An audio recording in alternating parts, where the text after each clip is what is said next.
So welcome everyone. Hope you've had a good day, even though I at least am melting away outside because Denmark is not supposed to be this warm. There are more seats, by the way, if you want to have a seat. There are several seats across instead of having to stand up, because standing up for an hour listening to my annoying voice is going to suck even worse than sitting down and listening to my annoying voice. Oh yeah, sorry I gave that away. It's going to suck for you because I have an annoying voice for an hour, but let's go ahead and do that anyway. So the talk is about exposing the not-so-secret practices of the cult of DDD. So if that was not what you were looking for, you're in the wrong room. My name is Klug, and I work at a company in Stockholm called Active Solution. And I have a weird role where I do software development, architecture, public speaking, anything that people will pay me to do within tech. And if anybody gives me a stage, I will be there as well. You don't have to pay me for that. And the reason for this talk is that I read this book again. I've actually read it a couple of times. And it's an old book. It's by Eric Evans called Domain-Driven Design, Tackling Complexity in the Heart of Software.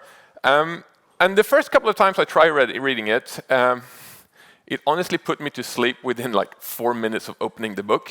Has anyone read the book? Anybody read all the way through the book? There were way fewer hands for all the way through, and have you read the book? Yeah. More than the forewords. Nah. It honestly is a very dry book, and I didn't appreciate it when I read it the first couple of times. And then about a year and a half or something ago, I picked it up again and said, I am going to force myself to go all the way through the book again. And it just stuck with me. There were so many things in there. There are more chairs in here. Just go up and people will let you into the left. As I mentioned, you don't want to stand up the whole session. And I actually read 2 books. So that was usually called the Blue Book. And it is the definitive book for domain-driven design, but it's getting a bit old, so there's now the Red Book, Implementing Domain-Driven Design by Vaughan Vernon, so I read that one as well. I've read that once before as well, and it annoyed the hell out of me because it was just written in a way that I kind of dislike, and this time, once again, I read it and it just stuck. So I assume I was in the right point of where I needed the information, and reading it, I thought, there's so many things in here that is actually quite useful that I might want to make it into a talk because I'm doing a lot of it myself, but I'm also seeing a lot of developers at my clients not knowing some of these things. But now, before we go any further, I do want to mention that I'm not going to be bashing DDD. I know it says the cult of DDD in the title, but that's, clickbait. It's the way that you get people to get in the room, and then when they're in the room, you close the door and they can't get out, and then you've got somebody for an hour. So I'm not going to be bashing it in any way. I like DDD a whole lot. There's lots of stuff in DDD that I really enjoy, but I'm also not going to stand here and say that you should all be doing DDD. Yes, Lemon, there are seats up there. And the reason for that is that it doesn't actually fit every project or every person. It takes a specific type of person and a specific type of project to actually be able to use DDD. And for me, it doesn't actually work. For the very simple reason that I'm a consultant. So I get paid to solve things the quickest possible way and get out of there so they don't have to pay for me anymore. My clients are the most happy when I am not around because I cost money per hour. And in DDD, that doesn't really work because DDD is all about learning your domain and the language being used and building up a ubiquitous language for your domain and understanding how the domain works and everything. I don't have a single client that is going to pay me to sit around for 6 to 9 months and learn their domain just to walk out the door after that and bring all that knowledge with me. That's not what I do, which is why domain-driven design as a concept I really like, but for me as a developer, I can't really use that part of it. But I can use technical parts of it. There are places, Barry, just go next to Lemon, for example. So that's why I love being a consultant, but I also dislike the fact that I can't go full on DDD, for example. But a quick recap, what is DDD? So is there anyone in here who hasn't heard about DDD or domain-driven design before? Any hands up? A few, okay, sweet. So we're going to back up a little bit, and DDD started with this book. I've mentioned it before, it's the Blue Book, it's Eric Evans' book, and when everybody talks about DDD and they talk about the book, that's the book. I just love, I had to bring both of those pictures because I Googled to get the page, the front of the book. And there are two versions of that book. There's one in English and apparently one in Portuguese. And software development looks a lot messier in Portuguese than it does in English. It's like there are at least straight lines and circles. There is just mess. So I kind of had to have that. And I read these books, and it's pretty sweet. And the whole book basically is built around the idea of ubiquitous language. Now, the cool thing is that I think most of you are from Denmark, or maybe Sweden. So English is not your first language. So how many of you know what ubiquitous means? Okay, keep those hands up, please. It's not that hard. If that's hard, you need to go to the gym. How many of you knew what ubiquitous was before you read about domain-driven design? Okay, a few hands.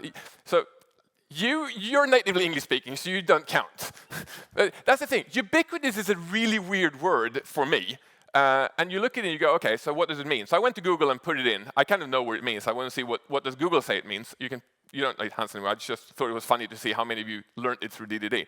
So ubiquitous, according to Google, there are more seats up on the left-hand side, means found everywhere, which is BS, because it's not actually found everywhere at all. It's found everywhere in the domain, according to Eric Evans. So when you go into a new domain, there will be a language that they are using that is specific for that domain, that within that domain means something specific. So if you start working at a bank, they will have terms that are specific to the banking world. And if you go to an insurance company, they will have other terms. And they might have terms that are actually overlapping. They have the same terms, but within one area it means one thing, and within another area it actually means something slightly different. And that's why the ubiquitous language is not actually ubiquitous in any way, because it's specific to a domain. And it's not actually specific and ubiquitous to your domain either, because DDD then breaks it into smaller pieces and says it's ubiquitous within a part of the domain you're working on. So ubiquitous might actually be the completely wrong word, because it's not available everywhere, anywhere. But that's kind of the word, and it's all about language. So it's all about the language that your domain experts are talking. So when you come into your client and they start talking, so how many of you have ever gone into a client and heard them start talking about their domain, and you feel like, I'm so screwed, I'm never going to understand this. It's way too complicated. Yeah, I have that feeling pretty much for every client I've ever walked in through the door. And then a couple of months later, you know the language, you understand what it means. And that's this part. And then the idea is that we take that language and we convert it into code. So for example, you talk to a domain expert, basically somebody who knows the domain, you're in a meeting, and they say, so based on the client's discount, we can calculate the total cost of the purchase. Fairly simple requirement, right? And then you as a developer go, completely understood it, you walk out and then you go over to your friends and you say, so once we have the user's discount setting, we can go and update the total price on the order. Means the same thing, right?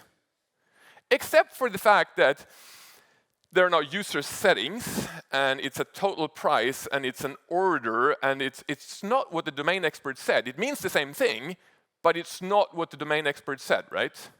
And then you start coding it, and you end up with something that looks like this, right? So we go and get the user ID, and then we get the current order based on that, and then we get the discount setting based on the user ID, and then we update the total price on our order, and we get the total cost. None of this is using words that the domain expert was talking about. However, if we rework the code a little bit, and we turn it into this, so get client, because it was a client, not a user. Then we get the current purchase, because they didn't talk about an order, they talked about the purchase. And we wanted to calculate the total cost based on the client's discount. This is what the domain expert said, right? Which in theory, and this is never ever going to happen because it doesn't work, but in theory, if you write this, you can then take your code and you can go to your domain expert who doesn't know code and still show the code and kind of explain, but when they're reading it, they can kind of see what you're doing and go and say, well, that's not actually right, or yes, you've understood exactly what I meant, or you need to tweak here because there's a special case. That's domain-driven design, and it's beautiful in theory. But there's more to it than the language, and as I said, the language part is beautiful, and I really like the idea. And when you start reading Eric Evans' code examples, first of all, the way that he phrases himself in the book it's just, I don't know, he must have spent hours just figuring out how to write things, because it comes out as poetic when he talks about code. And then you read his code examples and you go, they are so self-explanatory when he explains, and then you realize, yes, he's made up all the examples so he knows exactly how to make them up so it looks like you can fit it in and make it readable. But it's still, you get that point. But there are other things in there that I find interesting. There are seats up here on the left-hand side if you want to come in and sit. There are more technical things, which is what I want to look at here, and what this talk was more about, like what they call tactical patterns. Things you can do from a coding point of view to make your code usable in different ways. They use things like value objects, anti-corruption layers, domain messages, as well as some what they call strategic patterns, which are sort of like more high-level things. Like they talk about different types of domains, like core domain, supporting domain, generic subdomain, and so on. They talk about bounded context, and then even more generic things, like they have consistency concerns. As a developer, I must admit, I rarely think too much about consistency in my system. I just assume that, not just assume, but I don't spend as much time thinking seriously about consistency in all situations like domain-driven design. Actually, they build into their software where their consistency boundaries are and where their transactions fit around what objects and things like that to make their code easier to read. And they also go in and talk about layered versus hexagonal design or hexagonal architecture in the book as well. And then some. And I want to look at this strategic and the other patterns that we've got in there. But I also want to sort of mention that all of the technical stuff that comes out of these books are there to support us. They are not the important thing. So literally what you're going to watch for this hour here is the unimportant part about DDD, because the important part is something I'm not talking about. But you can still use these things, but they are there as a support for everything else you want to do, so the language part of it. And as Eric Evans says, he says, the heart of software is its ability to solve domain-related problems for its users. All other features, vital though they may be, support this basic purpose. And I don't want to be that guy, but we developers, I'm going to include me in that, we tend to believe that our code has value. If that is something you believe, I'm now going to tell you that you're completely delusional, because your code has zero value. Whatever you produce on a daily basis with ifs and buts in your code has zero value. But yes, there's value, but it's not your code that's the value. The value is what your code is doing, right? So your code is not valuable as such, but the thing that your code produces or does or helps the company do, that has value, and that can be done in many different ways. So all about domain-driven design is about solving domain-related problems, not using the latest, coolest framework and the latest patterns that you have found and things like that. Now, having that said, the supporting stuff is cool, right? They're the interesting things you can sit down and actually start hacking away at today, or you can go out in my talk, and then next week when you go back to work, you might pick up things and go, I actually like that little idea that he showed me, and you can start using that before you go into full-blown DDD if you ever want to do that. Now, I started reading this, I read the books and I started doing the talk, and the more I went through the talk, the more I realized that it's actually just object-oriented programming. Now, the problem is that according to me, I think we forgot object-oriented programming somewhere along the way. We don't do object-oriented programming, most of us. Yes, we do.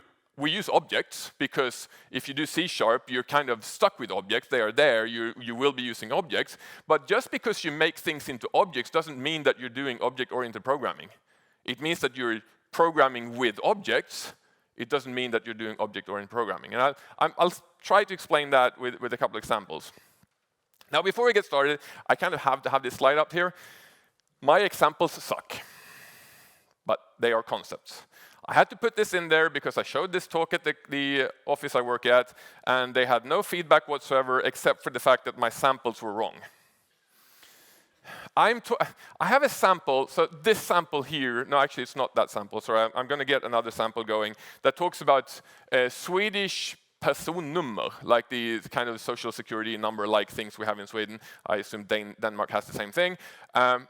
And there's rules around how they are formatted, and I simplified that, and I got bashed because my simplification was oversimplified because my company builds a NuGet package that works with those specifically.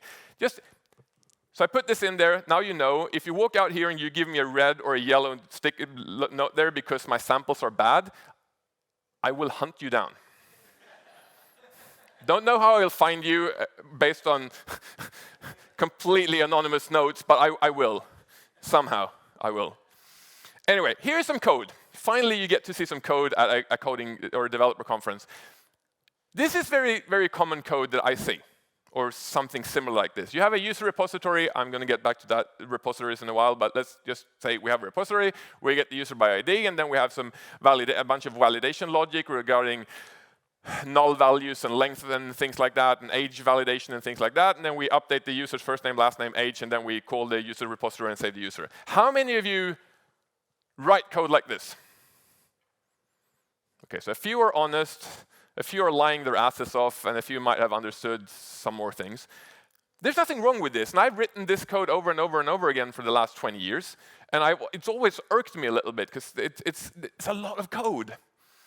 And yeah, I kind of dislike it because, well, I'm going to go back. Validation comes in being a lot of this code. So you take that validation and you go, oh, okay, so I'm going to have this user parameter validator instead. So I'm going to put my validation, I'm going to wrap that so that I know how to do my validation properly, and I'm going to have that in my own object. So now I'm object-oriented. Not really, according to me. But it makes it nicer, but it still goes, you get a validator, you validate different things, and then you update the user. So what I dislike about this is that now the information and the validation of my object is up to the person using the object, not the object itself. And that causes a bunch of really annoying problems. Because if you want to update the first name somewhere else in the code, you're going to have to do the same validation logic in that place and not forget to validate it and things like that. And we do have setters in C#, for example. Most languages that have properties have a way to do this, if not all.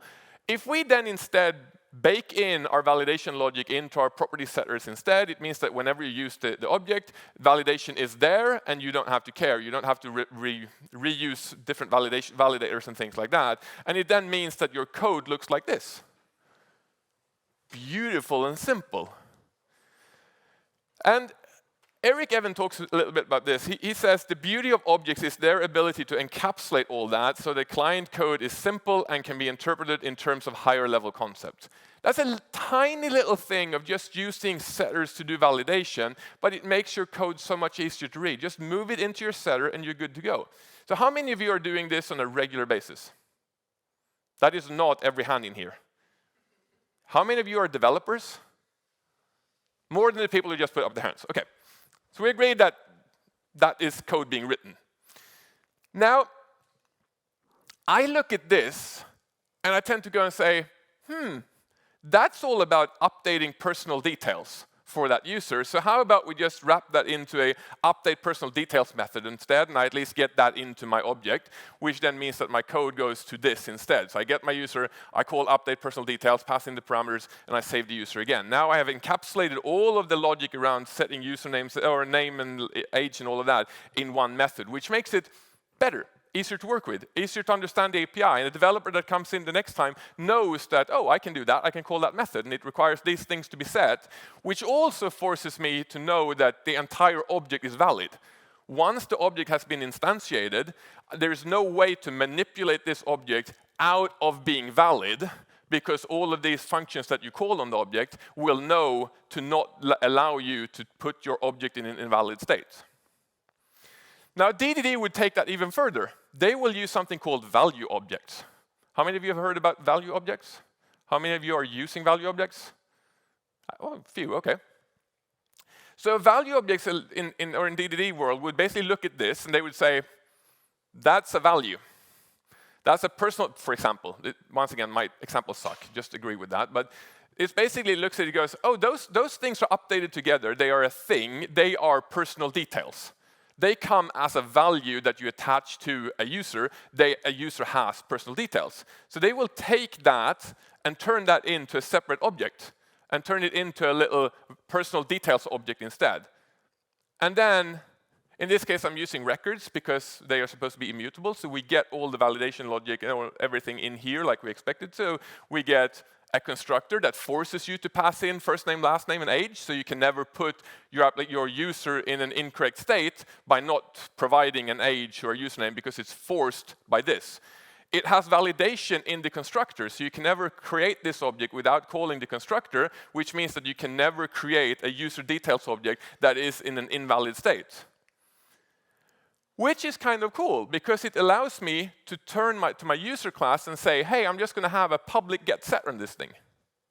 Because now my user object doesn't have to have any validation logic, any functions, anything around the user details part, because as soon as I assign a user details to a user, I know that it's going to be a valid user details object, because you cannot create an invalid user details object, which is kind of neat. And then you would basically just do that. So all the validation logic is now connected to the value, and the value can consist, in this case, of 3 different properties: first name, last name, and age, for example. And then with records, you get support for all of this, because records are immutable, which means that you have this syntax here where you basically say, you take the personal details equals the current personal details with, and then you can define what you want to change, and the with thing returns a new instance of a immutable object for personal details. It makes your code pretty clean, and I like it. I like value objects a lot. And some of the characteristics, or rather the 3 characteristics you get for value objects is, you check for value. They don't have any identity or reference or anything like that. You check for value. So Chris Klug 40-something is equal to another object with Chris Klug 40-something. So it doesn't look at, is that the same instance, do they have the same ID, whatever. It's like, are the values the same, then the objects are the same. They are immutable, so you can never modify a value object, which causes some good things. And it's self-validating. So by self-validating your value objects, it means that they can never exist in an invalid state. So if you look at my code here, I have all of that. Being that it's a record, it's immutable. I have made my properties down here have init setters, which basically makes it immutable. They can never be updated. And I have my self-validation logic going on in the constructor, because you can never create this without calling the constructor. But it's more than just encapsulating values, right? It can be more than that. So another example, and this is actually an example that comes out of the Blue Book, which is color. I know in .NET we have a color object, and it is a value object, because it basically takes and wraps RGB values and turn them into something. And in this case, you got things. So here we have this is the way you create a color. You give it an RGB, red, green, blue, in 0 to 256. So it should not be int, but let's ignore that. But we can also do things like from hex. So now we have a way to say, I have a color, but I don't know the RGB values myself, but I can create it from a hex string instead, if I'm working with the front end, for example. And it will do the manipulation or the reading of the hex and figuring out the values for me. And that's being done in here. I don't have to go and do that in my other code to be able to pass in RGB values. And I have another one here, which is mix with, which is another. So the previous one, that one there, is a static one. So you go color.fromHex. This is an instance method, which will basically allow me to say, I have one color here. What happens if I mix that color with this color over here in this ratio? And then inside this method, it would basically do all the color calculations and return a new color for me. Makes it very easy to work with, and it allows me to play around with a thing that is a value, but it has more stuff than just a string, for example. And here is my personal number example, which is now called simplified personal number after getting yelled at the office, because nobody cares about the intricacies of Swedish personal numbers. But this is a value object that it represents a personal number in Sweden, and a personal number in Sweden is just a string. It's basically year, month, day, dash, or plus 4 digits, where the last one is a control digit. And most people treat that as a string. The problem is that you have to validate that string with regex and things like that, and you have to verify the last digit and things like that. By making this a value object, I can then go, in this case I've made it protected because I don't want you to go and create it using the constructor. I'm going to force, and basically inside the constructor, it takes the birth date and the control digits and turn it into birth date and control digits. And then I have these static methods instead that allows me to go simplified personal number from, and I give it a string, or I give it the date and the control digits. And then all of this code in here can make sure that everything is valid. It can validate the last digit of the control digit. It can verify whether or not the person is. If you're more than 100 years old, there's a dash that becomes a plus. So it needs to be plus if you're more than 100 years old and a few things like that. So it validates that for me. And then I can also give extra information. So I can go and say, based on your personal number, and here is where I get bashed, I said birth date.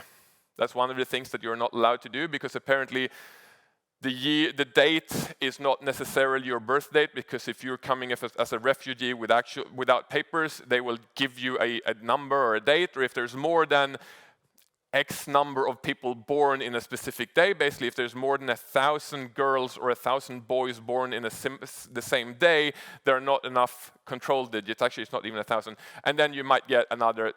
It's complicated. Just ignore that. So it should be called birth date hint. But I can basically hint around, based on your personal number, you might be born at this date. You can also check your control digits, completely useless. You can also check your, and here's another one where I'm getting bashed by some people, you can check your legal gender.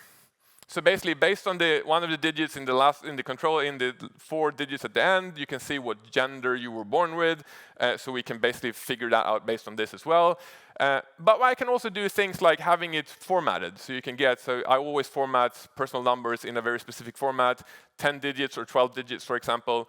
12 digits doesn't exist, but people use it anyway. But I can then allow developers using this code get it to format in the same way at all times, for example.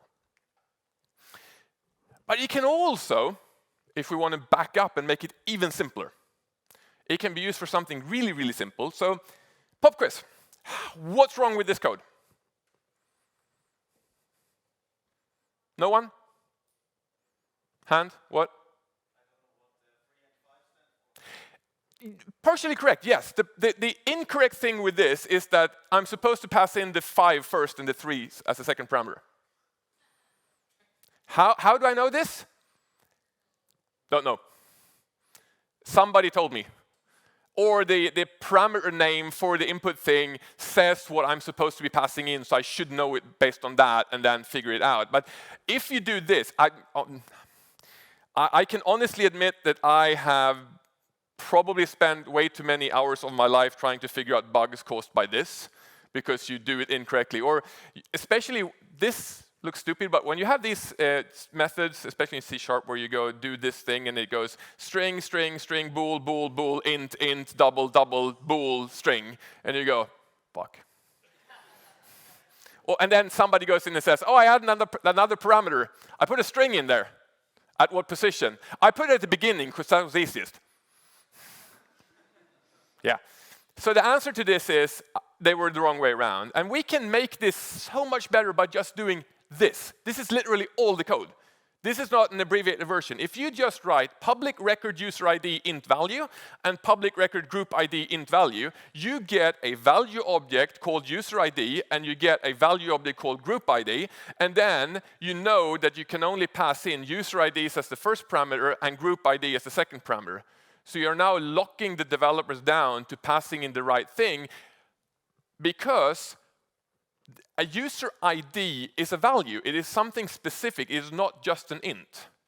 Yes, under the hood, it's an int and it's stored as an int in the database, but it is something else. In the same way that personal number is, in theory, kind of a string, and it's represented as a string, but there's more to it. So let's encapsulate things into value objects and then lock it down like this. It's fairly sweet. And also, it actually reads better. If you read that code, it says you create an instance of my item by passing in user ID and a group ID. You can see that in the code and it makes sense. And then I add this, like, if you can write code that reads like whatever language you choose, it makes it easier to reason about because everybody in your team knows language you choose. And I don't mean C#, I mean English, Danish, Swedish, whatever language you choose. Having that said, I would recommend English because you are going to use English keywords and things like that. So going with Danish or Swedish or whatever language you choose makes it broken and weird to read. But if you actually do it in English, you can end up reading code as you read text. So for example, this thing here. We have a iUsers repository and we have a getByCity method. Anybody write code like this? No one? Okay. Or I've lost you all by now. Sorry about that. It's fairly similar to what I write a lot at least. Now, first of all, I remove repository at the end of the interface. Why? 2 reasons. First of all, if it does the work of a repository, I shouldn't have to put repository in the name for you to understand that it is a repository. It's a way for you to get hold of entities and potentially save entities. That is a repository, so I don't need to put it in the name. And secondly, the repository pattern is, what, 30 years old by now? And we still haven't figured out how to define what a repository really is, because everybody has their own version of what it means, which means that you're going to spend the next 15 hours of your work life trying to explain to your workmates what you define as a repository and what they've defined as a repository, and that they are wrong and you are right, and they're going to say the other way around. And if you just remove the name repository, discussion is gone. Mostly, at least. Except for somebody then comes in and says, that's a repository, it should be called repository. That's why I go to the gym and I get tattoos. I make people afraid of me at the gym or at the office, and then discussions are much shorter. And also, by removing repository, it comes iUsers. And there's another book about DDD written by Jimmy Nilsson, and I talked to him, and he showed me this, and I really looked at it first time and said, you are nuts. And then afterwards, I went and did it in all my code bases because I really love it. By naming it iUsers, it becomes, you often go like var users only, because you take the name of the interface minus the I and make that your variable. Most people do that. And then I rename, instead of going getByCity, I rename the method to living in, which now means var users in Whoville equals users living in Whoville. It reads like English, right? Instead of users.getByCity. And we can go further. We can do users with premium subscription, users with premium subscription or subscription of type, living in with ages between. It just reads much better. It's like ages between. It's like users.ages between 15 and 20 reads better than users.getByAge 15 and 20. I just like it. And then with ID is the one that kind of doesn't fit into the thing at all. It's like users with ID only returns singular thing, but just don't look at that. Just ignore that part. DDD also talks a lot about value objects versus entities. So value objects define and describe values, and entities are things that have a living history, something that you need to track, something that changes over time. Their definition is literally that an entity is a thing that you need to be able to get hold of, again, that specific item, so that you can modify it over time and make changes to it. And the real definition, according to Eric Evans, is actually it has an ID. A value object doesn't have an ID because it doesn't need to verify whether or not it's the same instance based on the ID, but based on the values, whereas an object that needs to change over time has to have an ID. So basically, if an object doesn't need to change over time, it doesn't need an identity, and it's not an entity. That's what they're saying.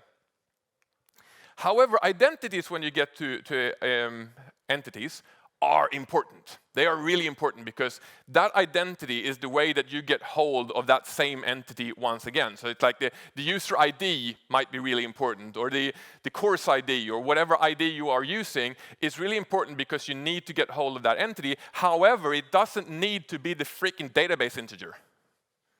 Everybody and their mother loves putting public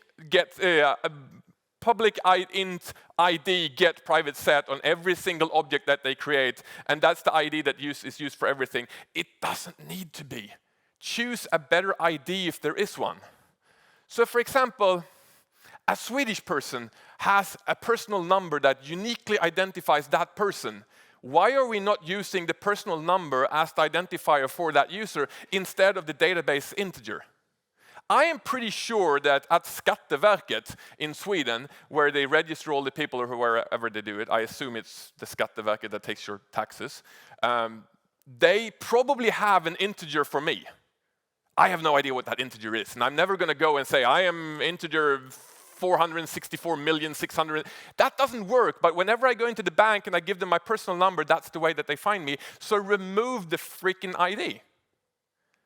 But what about the database? I love this implementation detail.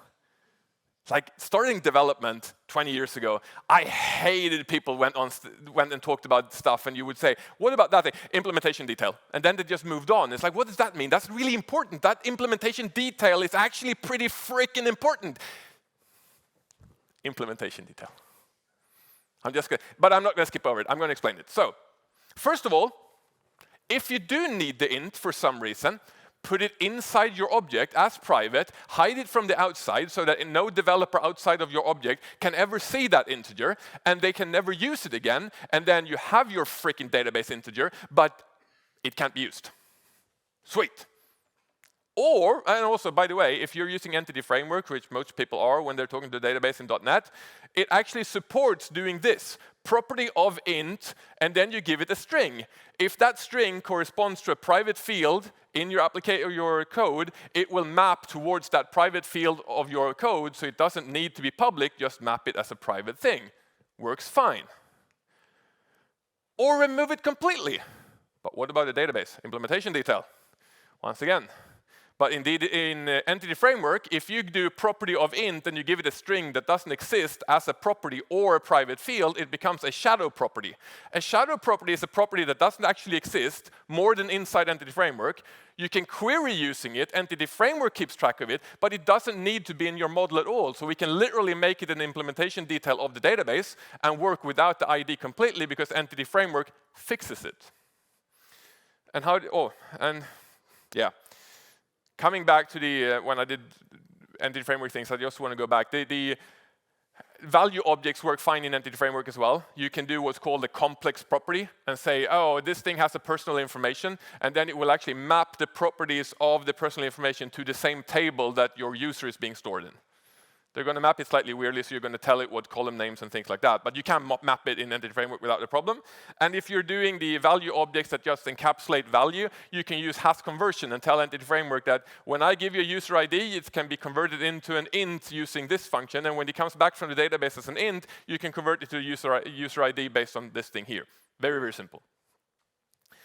So I would say start by designing the objects the way you want them to work, and then adapt them to the technical limitations of, for example, Entity Framework when you need to, and try to hide as much of that ugliness with private things so that the person that comes after you and doesn't care about the implementation, just want to work with your code base and use your objects, they only see what they are supposed to see, and all of the potential Entity Framework ugliness is hidden somewhere inside.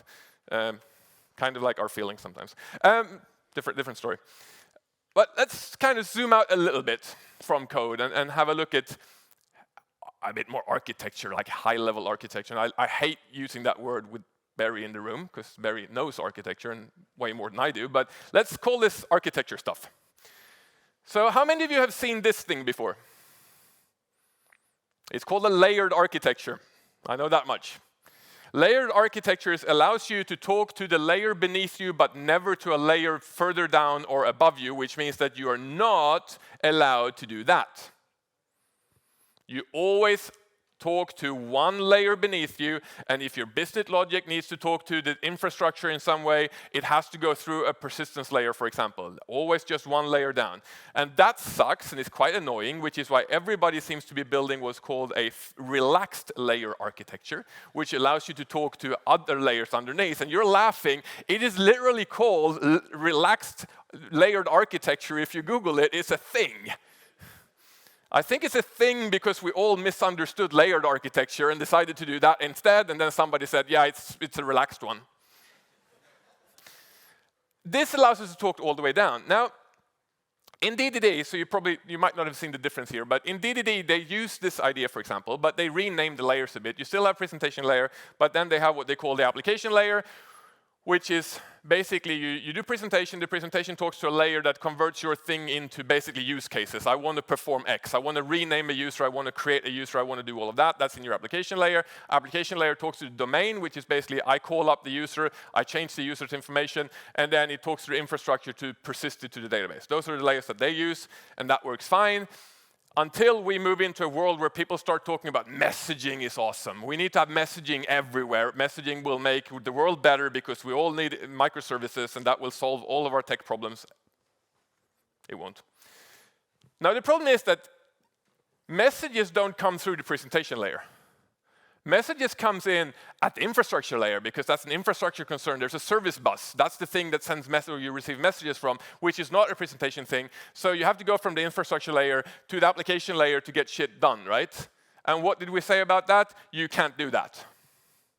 That causes problems. So the way that Eric Evans solves this is let's move the infrastructure layer up right above below the presentation layer.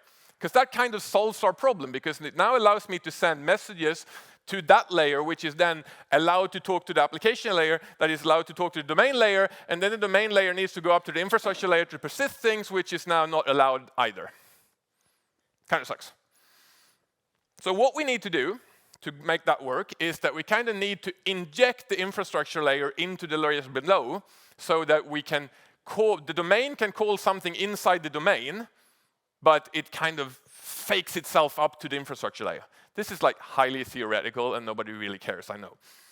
But the solution to this, or one of the solutions to this, is to change to what they call a hexagonal design or an onion architecture, or ports and adapters, I think was the original name for this. So the idea with this is that you don't go from top bottom, you actually go from the outside in and then from the inside out potentially again. So on the left-hand side, you have input ports. Input ports can be things like a browser making a request, or a REST client of some sort, or a gRPC client. It can be a queue. It can be anything that comes in. It could be email. That comes in through a port, which is basically just an input thing. And they talk to adapters. The adapters take whatever format they get from the port and they adapt it to whatever the application service needs. So basically it says, oh, I got a REST client request here. I take the JSON that they passed, and then I turn that into a call on one of the application services.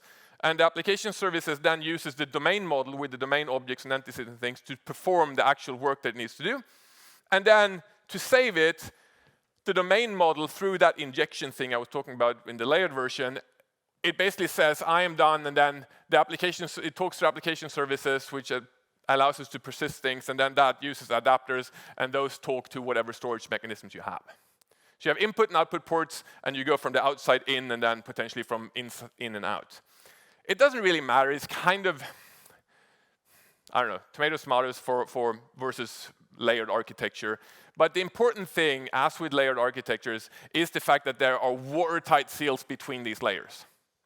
And you don't mess between them. You don't call stuff easily in the application service from the domain layers. It's always going inwards. But to solve that thing of being able to talk outwards from the domain to do something, it basically, you do an interface in your domain model. So your domain model is always just dependent on the interface, and then you inject an implementation into the domain model to get dependency inversion, which allows you to talk to things outside. Very theoretical, I know. But in the end, it ends up with you being able to say, in my domain, I have something called a subscriber, and that depends on an email service. But I'm not going to build the email service inside of my domain model, because that's not a thing. It's an infrastructure application-specific thing. So I'm going to go and create an interface, and I'm going to call the interface. And then the domain is done. And then you go and say, oh, so you need an email service. I'm going to go and build one for you that uses Microsoft 365, and I'm going to inject that as email service, which now allows me to use the subscriber in the domain model is now able to go and talk to Microsoft 365, for example. And in theory, because you can talk inwards, your application services could call email service as well, because they're further in. But in general, I think the recommendation would be that you, in your application layer, create another interface that defines what an SMTP service is at that layer as such, but you never go outwards and call things. That's a whole different thing. Lots of talk about that. You can have a look at that if you're interested. I'm going to step one step further back to the domain. Coming back to what I said at the beginning of the talk, like coming into a new client and they start talking about the domain and you get overwhelmed because there's so much information. And for everyone you're talking about at your client's place, it's just obvious. They say, oh, obviously you did this. And you go, no, that's not obvious at all.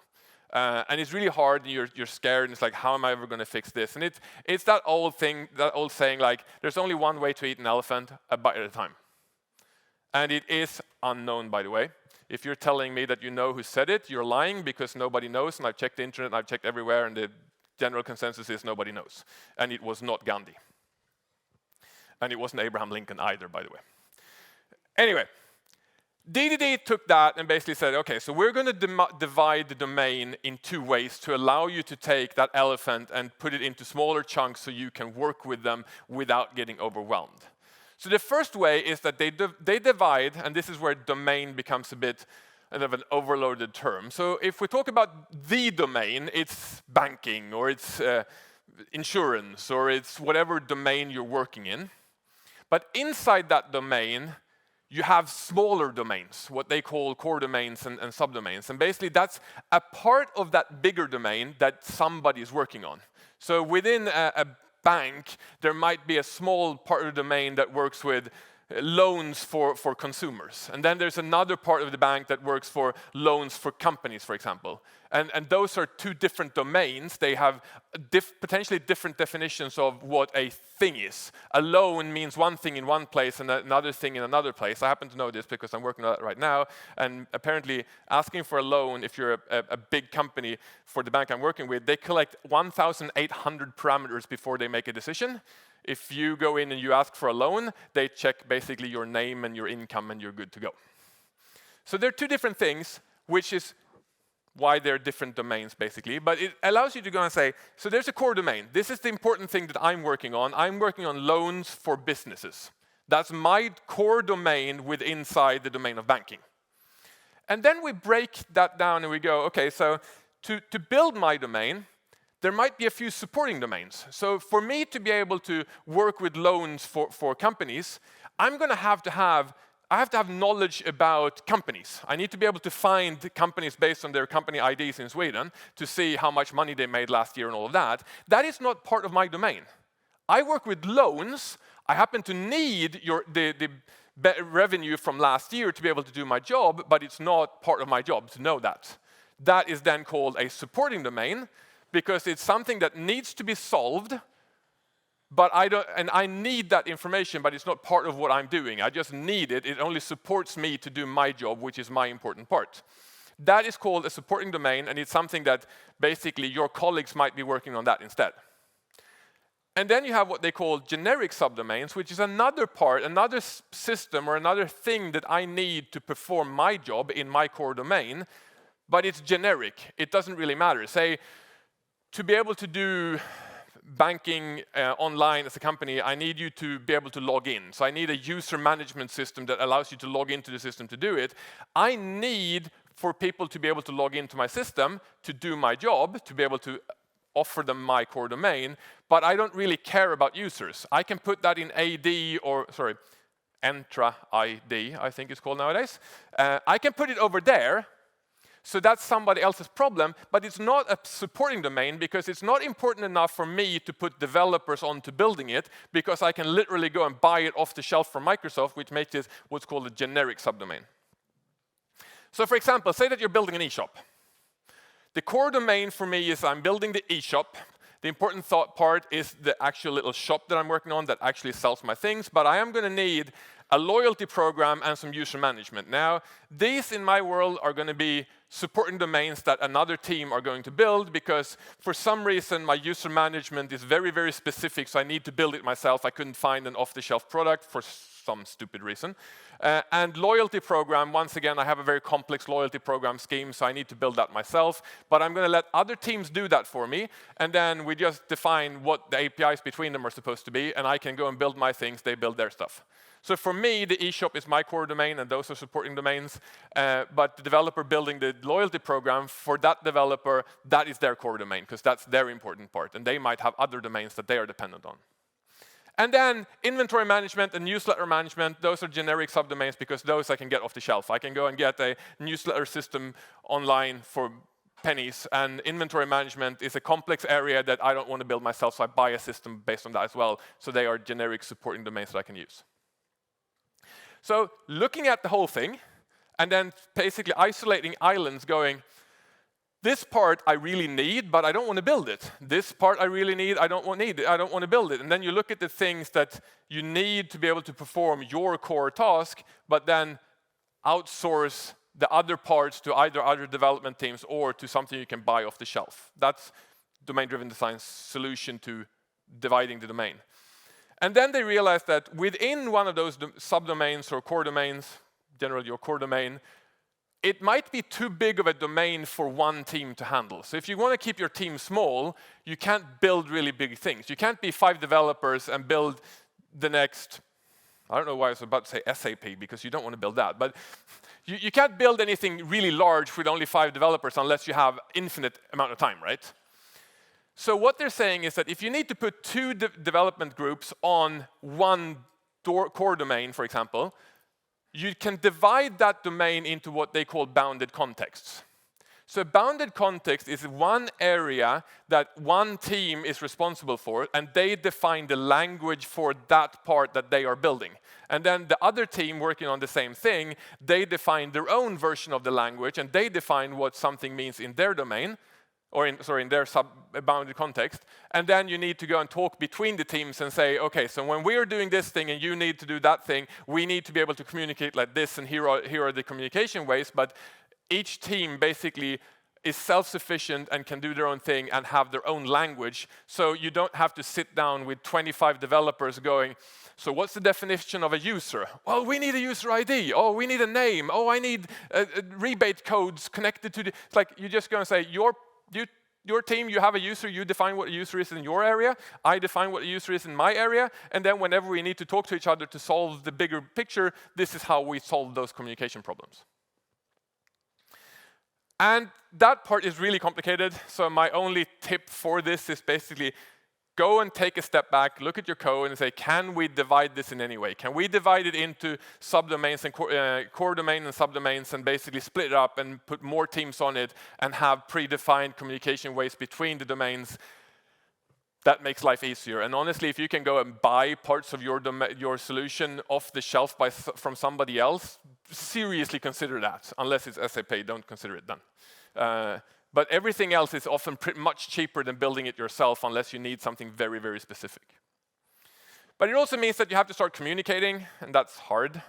And one of the communication things that often comes then is that you have your domain that you're working on, and then you have another domain, but you've basically modeled the things differently. So in your domain, you have order and order lines because you're working on an ordering system, but the supporting subdomain has decided to have like a very generic item. Items can have one or more items connected to it, and an item can have a type and so on, so they have a very flexible system. But you need to make them communicate. So your order and order lines are going to be turned into items in the other system, and items in the other system is going to be turned into order and order lines in your system. And what we often end up doing is that we take a dependency on the other domain. Either we take a dependency on their version and we write a smaller version of their domain inside our domain, or they take a dependency on our domain and write a small version of our domain and our way of defining our entities. And that becomes ugly, and then we have these 2 item and from item things to convert them back and forth and so on. Not recommended, especially if you end up having to make like multiple calls to be able to build up what you need in your world. So now you're messing about with 2 different domains and you're putting their version of an entity inside of yours. Ugly. So we have learned that, hey, let's go and add a service here, because services can hide things. But then we often tend to create services that return the types anyway. And then we have now got their types in our system anyway. And the only thing we've figured out is to make those 4 different calls are now hidden behind an interface. Didn't have a big win for that, except that we can put what domain-driven design called a intention-revealing interface on it. So we can have a method called getOrder instead of having 15 weird REST API calls as such, so it's easier to work with. DDD suggests something that they call an anti-corruption layer. So an anti-corruption layer sounds really cool and fancy, and I want to put that in every application I've ever built because it sounds cool. But it really just means take that thing that talks between the two domains, have it reference both of the types, both of the entity types, and let your domain talk to that anti-corruption layer using a service, and then your domain only ever sees order and order lines, and their domain only sees item and item types, and then you hide all of the conversion ugliness in a little thing in between so that you don't have to pollute your domain with their version of the domain. And then we end up having to talk to people again, and then communication ends up being synchronous versus asynchronous communication. And if you ask a developer, they are going to tell you that they need strong consistency everywhere because that is really, really important. And then you start talking to the domain experts and you ask how important the strong consistency is. And this is generally like a couple of months into the project you ask that question. And they say, so we have a batch job that runs every night. Yeah, that is called not very strong consistency. It's called eventual consistency. Every night it is sort of consistent, but in between the runs, it's very out of consistency, and it's likely to take time, and it's probably never going to be properly consistent, but that's often good enough.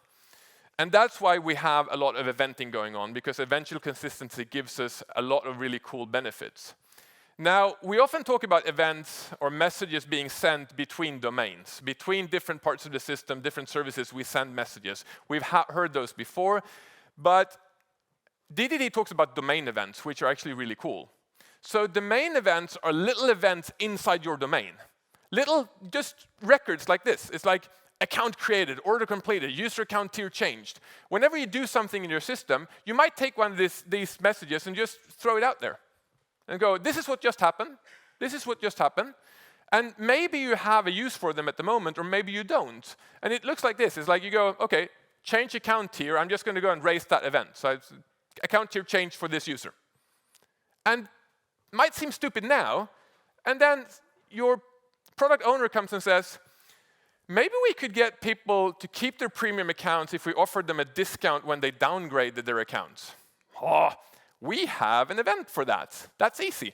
We can just use that user account tier change, start listening to that event, and whenever something raises that event, we can go and send an email. And we can turn this on and off and everything. We never have to go and modify our original code. We just listen to those events. Or they come and say, it would be cool if we could send a voucher to anyone who buys a blender this week. That would suck to have to code that into your applications. Like, what are all the blender IDs in our system, and put them into your code, and then if order contains, that would suck. Once again, hey, we have the order completed event. That tells us an order has completed. Based on the order ID, we can check if there's a blender, and then we can go and do something. We don't have to modify the code. We just put in a new listener for that event. Sweet. And yeah, so you got synchronous versus asynchronous communication, strong versus eventual consistency, and we talk a little bit about that a lot, but domain-driven design actually talks a lot about it, talking about something called aggregate roots.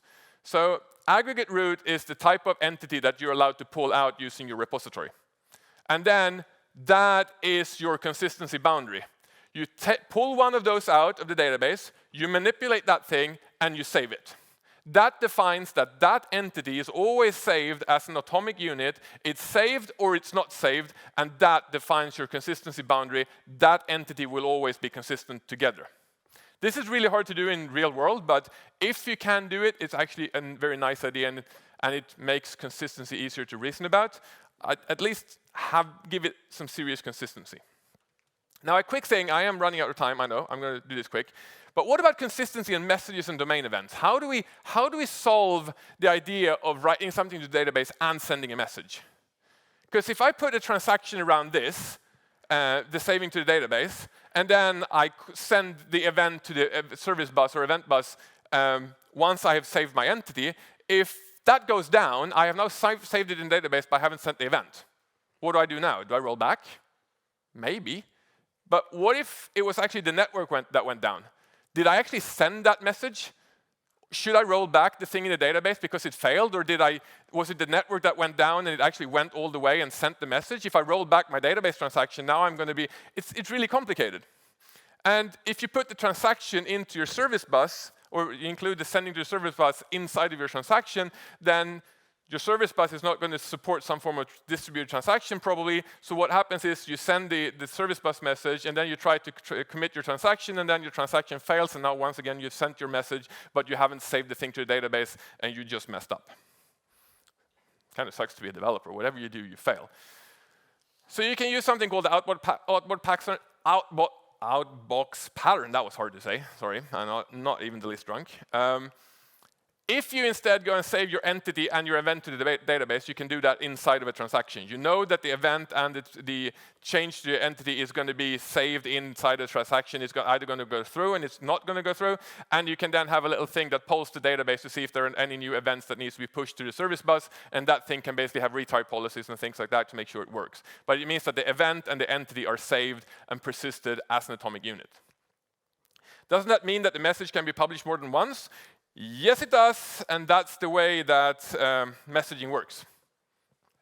Messaging most times is defined as we will deliver it at least once, and you will have to do deduplication detection and all of that to make sure that you don't send the things multiple times. I want to mention CQRS as well because it fits very well with domain-driven design because it allows you to have a very rich domain that you can work with, and then maybe you have a read version of your entity so that you can get quick things that you need to serve up for reads, but then you have more complex, more advanced things that actually does some mapping with entity framework and complex stuff for the writes, which gives you better performance, basically. And do you need 2 data stores for CQRS? No, you absolutely do not need 2 databases for CQRS. You can do it with 1. You just do different queries. It's not going to be as awesome as having 2 databases, but it's going to help you. And then the question is, wouldn't 2 models against the same database validate the dry principle? Yes, it would, and I really don't care because the dry principle can go and die a slow death because we have overdone dry principle to the point where we end up tying everything together with utility classes. So we have, I have this awesome microservices system with 25 microservices, all depending on this utility library in the middle. Yeah, you just put a big piece of gum in the middle of everything and made everything depend on it. That's not the right way to do it, so ignore dry when it comes to that. And the goal of what I've been talking about is basically summed up by Eric Evans being, the goal is that not only can a developer understand what the code does, he or she can also understand why it does it, why it does what it does, and can relate to the ongoing communication with domain experts. That is what we want to have out of our code with domain-driven design, and I think some of these patterns can help us do that. Thank you all for listening. There's no code this time to download, but you have my Twitter account. If any of you are still on Elon Musk's platform, you can send questions there. I will be around if you have any questions. Don't forget to eval my session if you liked it. If you didn't like it, come up. I will explain why it was awesome, and then you can eval it really good afterwards. I might be guarding the yellow or red ones on the way out. Remember, I'm a big Swedish Viking. Thank you so much.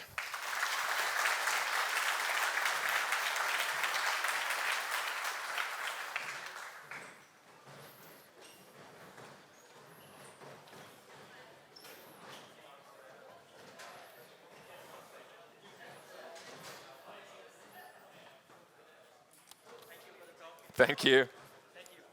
Thank you.